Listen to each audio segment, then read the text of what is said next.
Panganjali, Om Swastiastu. Selamat malam Bapak Ibu yang mengajar ekonomi. Perkenalkan, nama saya Niputu Natasha Devianti dari kelas 11 IPS 1, nomor absen 33. Pada kesempatan yang baik ini, saya akan mencoba membahas tentang indeks harga dan inflasi.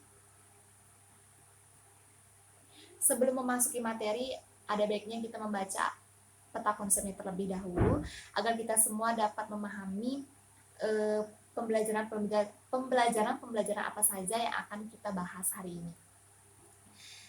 Berikut ini adalah peta konsepnya. Yang pertama ada pengertian dan tujuan perhitungan indeks harga. Yang kedua ada macam-macam indeks harga. Yang ketiga ada metode perhitungan indeks harga. Yang keempat ada pengertian inflasi. Yang kelima ada jenis-jenis inflasi. Dan yang terakhir ada menghitung inflasi, dampak, dan cara mengendalikan inflasi. Baiklah, kita akan menuju materi A. Ini materi pertama yaitu pengertian dan tujuan dibuatnya indeks harga. Pengertian indeks harga. Indeks harga adalah suatu ukuran statistik untuk menunjukkan perubahan-perubahan harga dari satu periode ke periode lainnya.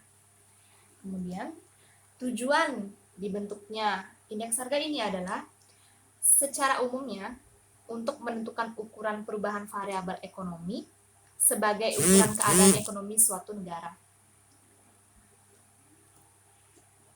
Nah, bagi konsumen, dibuatnya indeks harga ini adalah untuk mengukur barang-barang pokoknya seperti telur, minyak goreng, beras, dan lain sebagainya. Sedangkan bagi produsen, dibuatnya indeks harga ini adalah untuk mengetahui perubahan-perubahan harga barang-barang pokoknya, barang-barang pokok produksinya sesuai dari apa yang akan dihasilkannya nanti.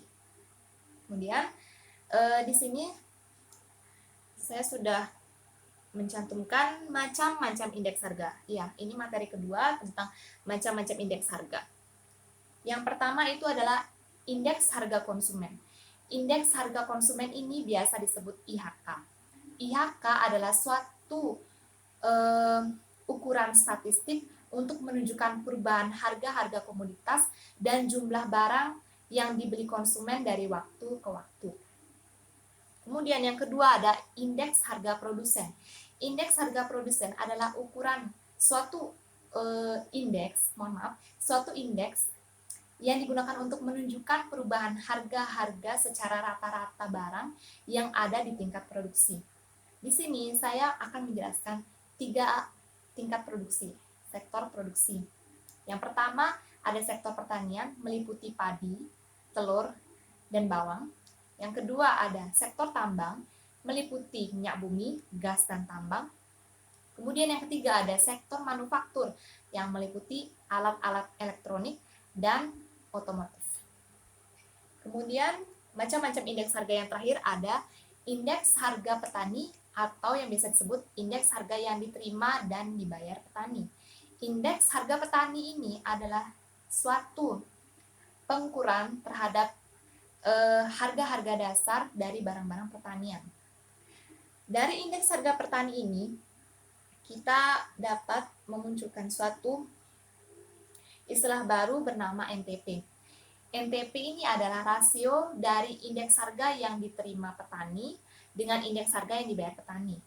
Dari pengertian tersebut, kita dapat menyimpulkan satu rumus untuk NTP, yaitu NTP adalah indeks harga yang diterima dibagi indeks harga yang dibayar oleh petani dikali 100%. Melalui rumus tersebut, kita sudah bisa menunjukkan 3 kategori NTP. Yang pertama, jika NTP lebih dari 100, maka petani akan mengalami surplus. Yang kedua, jika NTP sama dengan 100, maka petani akan mengalami impas. Dan yang terakhir, jika NTP kurang dari 100, maka petani akan mengalami defisit. Baiklah, selanjutnya metode perhitungan indeks harga. Di sini saya akan tidak akan menyebutkan rumusnya. Mohon maaf kepada Pak Lanang karena saya belum mengerti cara menyebutkan yang benar. Jadi tolong di pelajaran selanjutnya atau pertemuan selanjutnya Bapak bisa menjelaskan lebih lanjut lagi agar saya dan teman-teman saya mengerti. Baiklah, saya lanjutkan. Di sini ada metode agregatif sederhana. Bisa dilihat bagaimana rumusnya ini. Sudah. Baiklah, lanjut.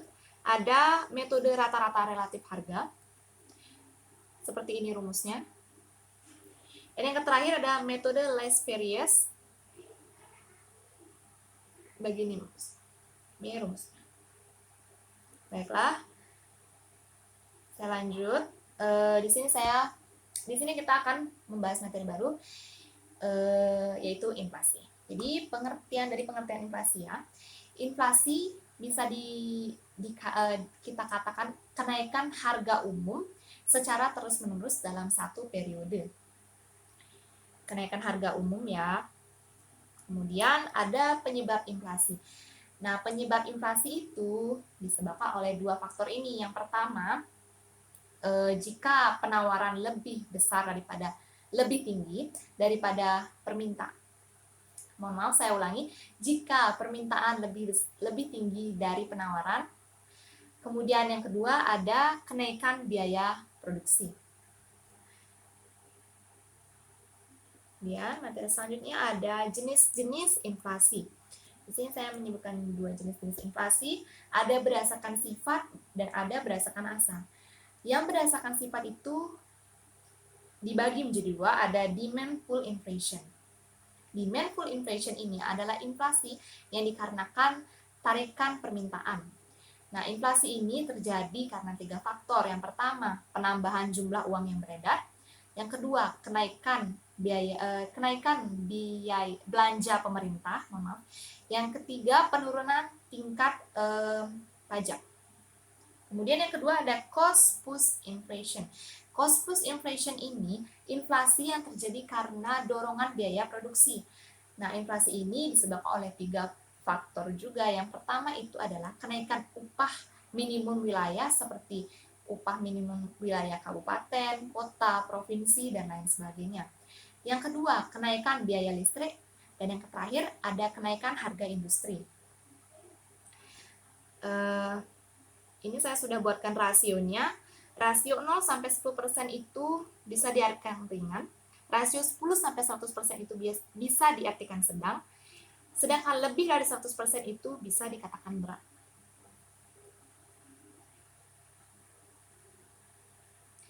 Kemudian kita akan lanjut membahas menghitung inflasi. Baiklah, menghitung inflasi ini menggunakan rumus laju inflasi. Caranya IHKN dikurang IHK0 dibagi IHK0 dikali 100%. Baik, ini keterangannya. IHKN itu adalah periode yang dicari, sedangkan IHK0 itu adalah periode dasar. Baik, di sini ada dampak dan cara mengatasi atau mengendalikan inflasi. Ada dampak inflasi, seperti biasa ada dua dampak positif dan dampak negatif. Saya akan menjelaskan dampak positifnya terlebih dahulu. Dampak positifnya bagi produsen, inflasi dapat menguntungkan jika pendapatan yang diperoleh lebih tinggi daripada kenaikan biaya produksi. Kemudian, bagi debitur, inflasi menguntungkan karena nilai uang pada saat mengembalikan lebih rendah daripada saat meminjam. Kemudian, ada dampak negatifnya. Bagi orang yang berpenghasilan tetap, inflasi merugikan karena menurunkan daya beli atau tingkat kesejahteraan rakyat. Sedangkan bagi perekonomian nasional, inflasi itu berdampak negatif dikarenakan memburuknya distribusi pendapatan dan terganggunya stabilitas ekonomi. Selanjutnya, materi cara ya. Di sini cara mengatasi inflasi. Cara mengatasi inflasi itu bisa melalui kebijakan moneter, seperti menaikkan suku bunga, menaikkan cadangan kas atau giro wajib minimum, dan mengetatkan syarat kredit. Kemudian, melalui kebijakan fiskal, bisa dengan cara menghemat belanja pemerintah dan juga menaikkan tarif pajak. Baik, terima kasih atas waktu yang Bapak gunakan untuk menonton video saya.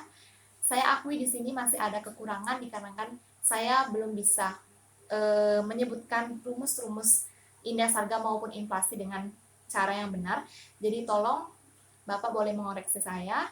Untuk kedepannya saya mohon Bapak untuk bisa menjelaskan kembali tentang rumus-rumus yang sudah saya tampilkan di slideshow tadi. Akhir kata, saya ucapkan banyak terima kasih dan saya tutup dengan Parama Santi. Om Santi Santi Om. Terima kasih.